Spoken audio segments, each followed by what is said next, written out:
Welcome back to Thriller Recapped. In today's video, we will be going through an Oscar-nominated film drama entitled Better Days. The movie begins with an English teacher, Chen Neon, educating her pupils about the difference between two English terms. As she continues to explain the difference and help the class pronounce the phrases, she can't help but reverie at a memory of a man. The story falls back to 2011 in the city of where students are preparing for the most awaited JCAL, a two-day national college entrance. This test will decide what university they can attend to many students, but for the young and ambitious Chen Neon, it's much more than that. It will be her way out of poverty. With 60 days left before the examinations, her graduating class was like any high school in the country, taking up remedial courses and cramming hours of study in hopes of scoring high. But the students' focus was suddenly disrupted when people started running towards the school balcony. Curious Chen Neon follows the crowd to take a look for. Some girl jumps from the school premises, killing herself upon seeing what the commotion is all about. She sprints downstairs and navigates her way through the crowd to take a closer look. As she feared, it was her friend and classmate who showed her, feeling sorry for her friend. As people take photos of who showed his lifeless body, she removes her sweater and covers it. The following day, Chen Neon is called into the principal's on. The investigating police officers, Johnny and Senior Police Lao Yong, start questioning her about the apparent suicide, since she was the only one who showed genuine empathy by stepping up and covering the body. She didn't squeal despite knowing full well that aside from school pressure, it was the relentless bullying that caused Shouty to kill herself before the investigators could continue questioning her. The school bell rang, indicating the start of class. Chen Neon got up and proceeded to her class. After classes, she continued to study at her home when it was cut short by a group of angry adults who came aggressively banging on the door, looking for her mother. Jo Lei. Turns out her mom is drowned in debt and the people outside come to collect what she owes. Chen Neon's mother wasn't home, and even if she were, she couldn't pay them out. And so, Chen Neon just hid in the corner, praying for the storm to pass. The next day at school, the students were greeted by the newly installed balcony fence. They were installed overnight to keep the students from committing suicide during lunch. Vicious school bully Wei Lai and her friends start targeting Chen Neon.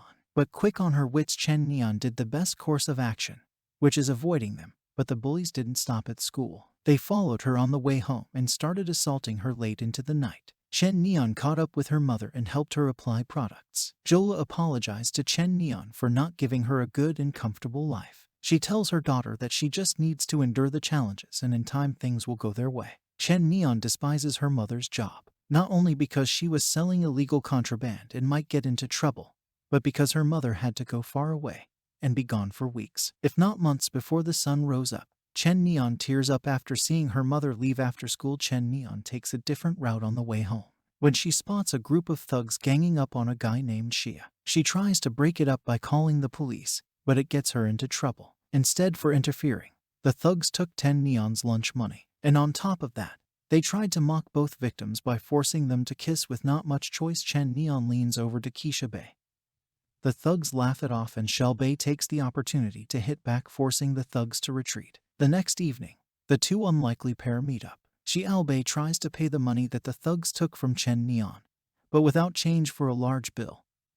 Xiao Bei takes Chen Neon into his friend's shop to repair her phone. After fixing up the phone, Xiao Bei escorts the innocent schoolgirl back to her place, when suddenly Chen Neon starts tearing up posters of her mother, exposing her scams and deaths. Subsequently, the posters of Chen Neon's mother spread throughout her school, and some of the students started teasing her, which made Chen Neon leave school earlier than. Xiao Bei sees the schoolgirl on her way home. He rides down his motorcycle, and to his surprise, Chen Neon gets on and asked to be taken anywhere. Xiao Bei took Chen Neon to the only safe place he knew, his shabby but functional house. He treated her with some noodles and the two had a brief talk, which quickly took a sour turn when Chen Neon started looking down on Shell Bei. Chen Neon school bullies have become increasingly aggressive, physically assaulting her and spreading accusations about her mother. Fed up with all the Chen Neon tries to stand up to the bullies. They ruthlessly shove Chen Neon down the stairs in front of several other pupils in response. After the incident, Chen Neon decided to report to the authorities that Wei Lai and her peers were the cause for who showed his untimely demise. Detectives Johnny and Lao Yang continue investigating who showed his death during their interrogation with Wei Lai, who showed no remorse. They learned that Chen Neon was also. As a result, Wei Lai's and the others were all suspended from school, but were given a chance to still take the college exams. This caused Wei Lai to develop an even stronger hatred for Chen Neon. Meanwhile, Chen Neon continues to attend school and study for the college entrance exam. One evening on her way home from school, Wei Lai and 2 others corner Chen Neon and start attacking her with box cutters and a cage full of rats. Luckily, Chen Neon manages to outrun Wei Lai and her friends and hide in a trash. She tried to phone the police investigator Johnny, but couldn't reach him. A few minutes later, Johnny tries calling back, causing her phone to make noise. She quickly turns off the notification and prepares for the worst one. One of the pursuers decides to ignore the noise. Wei Lai comes back and chooses to wait for Chen Neon at her place. Knowing that she'll eventually come home after overhearing the bullies, Chen Neon decides to go to place to seek refuge with nowhere else. She then asked Shelbei to keep her safe while studying for the college entrance exam. He agrees, and from there on, he follows her to and from school each day. Always make sure to keep a distance in hopes of keeping Chen Neon safe permanently, and to keep things from escalating. Shelbei ambushes an unsuspecting Wei Lai tells her to keep away from Chen Neon, to spend a lot of time together and grow quite close. A banter-filled friendship quickly develops into 2 people striving to fill each other's. For the first time in a long time, the 2 get to genuinely smile and be happy. Chen Neon begins to express concern for Shelbei, opening up about his past. One evening while playing some video games at a local computer shop, the police pick up Shelbei and his friends to be in due to a suspected serial rapist reported in the area. Shelbei spends practically the entire night at the police station. On the other hand, bad luck struck Chen Neon when she gets captured by the bullies, who not only beat her up, but cut her hair short and stripped her naked while filming her. The bullying only stops when a man intentionally drops a bottle. That's also when Wei Lai realized that they took it too. When Shelbei is eventually permitted to leave the police station, he returns home to find a bleeding Chen Neon on the floor, her clothes in pieces, and her haircut taping her school notes together. He assists her in shaving her head and then shaves his own head so that she wouldn't feel alone. She returned to school with a fresh cut and continued studying hard. Only a few days before the exams, it rained heavily on the day of the exam, resulting in a landslide. A man discovers a body while clearing the debris. The body is later found to be Wei Lai's. The authorities interviewed Chen Neon as the prime suspect in Wei Lai's murder. After the first day of the 2-day college entrance exam, when the detectives inquired why she didn't come to them and file a report after the bullying incident, she replied that she didn't want anything to interfere with her studies. She just wanted to pass the exam and go to college. In Beijing, Chen Neon is accompanied by the police to return the next day and finish them. Suddenly, Shelbei grabs her on the way home and they run away from the cops. He explains that the only way she can go to college and continue her life is if he takes the fall for Wei Lai's death.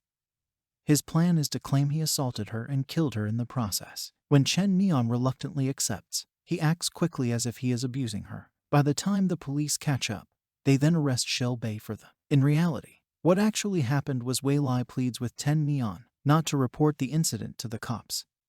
Afraid to disappoint her parents, Wei Lai promises Chen Neon anything she desires, as long as she keeps her mouth shut. Chen Neon tells her that she will remain silent as long as she never has to face Wei Lai again, and agrees and continues to talk casually without remorse as if she and Chen Neon were long time. This annoyed Chen Neon, and out of frustration, she lightly shoves Wei Lai, falling down several flights of stairs, killing her on the spot. Back to the present, Chen Neon and Shelbei are both being interrogated in separate rooms. Despite the aggressive interrogation tactics used by the police officers, the 2 stick to their story that the only time they met was when Shelbei's attack. One of the investigators, Johnny, comes to Chen Neon's residence after receiving her brilliant college entrance exam results. Junkie informs her that Shelbei's lied about being a minor and was sentenced to death.